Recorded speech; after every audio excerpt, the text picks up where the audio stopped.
Hello, I'm Umair Khalid. I'm one of the social media editors at JACC Cardiovascular Interventions, and it is my great pleasure to have Dr. Stalker for an interview with us today. Hi, nice to see you.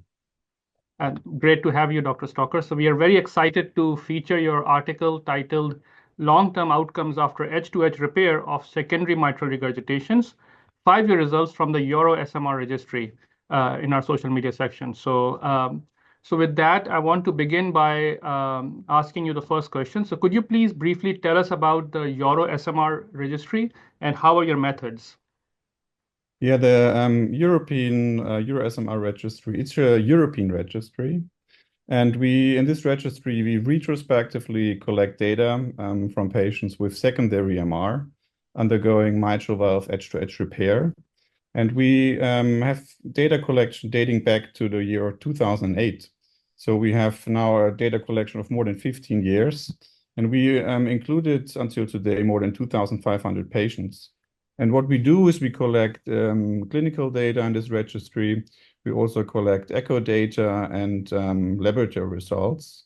And importantly, we then repeat the data collection during a follow-up period, more or less yearly. And importantly, we collect survival data, but also, again, echo data and symptomatic status of our patients.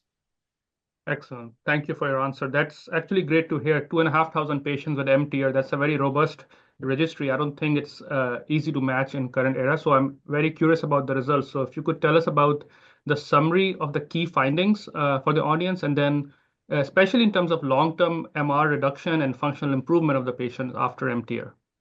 Yeah, actually, in our recent publication, we focused on long-term data, long-term outcome data, 4 years, 5, or even more years.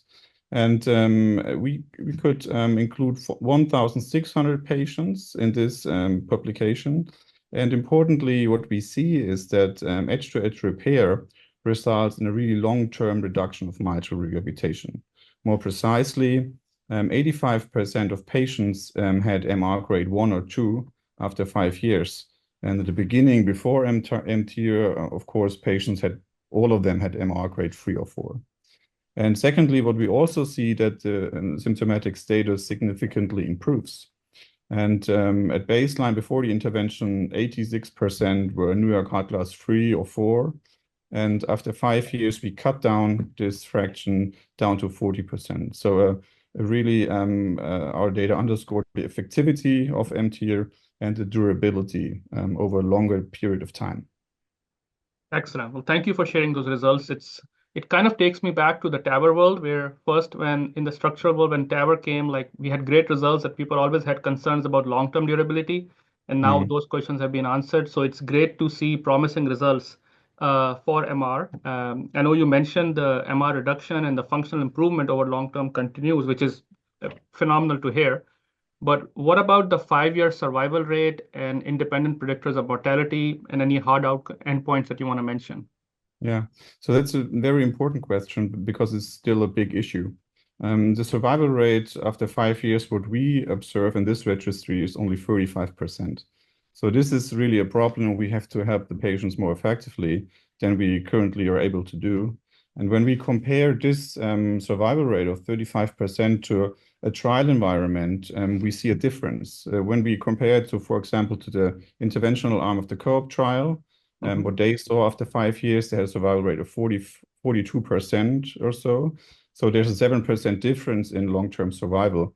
What we can explain by the reason that we treat patients that are at more severe status of heart failure, so they're sicker than in a trial environment.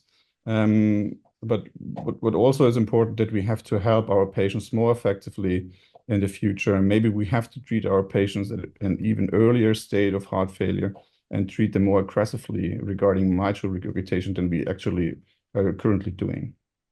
Absolutely. Thank you. And I kind of agree with that as well.